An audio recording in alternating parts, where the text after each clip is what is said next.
se c'è una limitazione della rappresentanza è evidente che la rappresentanza deve pensare a ricostruire quella parte storica importante fatta da delegati, fatta da lavoratori, alcuni che ci hanno rimesso anche la vita. La rappresentanza che manca è quella dei sindacati all'interno del supercomitato che curerà le iniziative per i 100 anni di Porto Marghera, una dimenticanza per così dire che ha fatto rumore e suscitato più di una polemica. Non è pensabile, sostengono le associazioni dei lavoratori, raccontare questa storia senza sentire proprio coloro che qui hanno lavorato.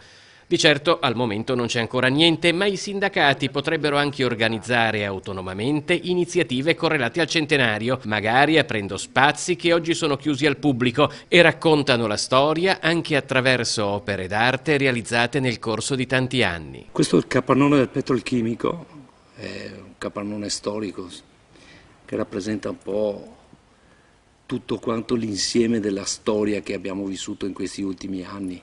Qui dentro c'è un patrimonio che non deve essere dissipato, perché la cultura che si è costruita dentro qui è una cultura che ancora oggi esiste, nel bene e nel male, nel bene e nel male. Porto Marghera ha attraversato 2 guerre mondiali, alternando momenti di forte espansione a periodi di crisi, in una storia in cui economia e politica, piani industriali e lotte sindacali, sviluppo urbano e battaglie ambientaliste si mescolano in una matassa della quale appare complesso trovare il bandolo, anche per quello che riguarda lo sviluppo futuro della nostra economia. Tu non puoi costruire un'idea sociale, economica, basata solo sulla questione del turismo, perché il turismo cambia direzione, cambia direttrice proprio. Avere un'industria hai sempre comunque un dato di continuità economica, il turismo non ti dà una continuità economica.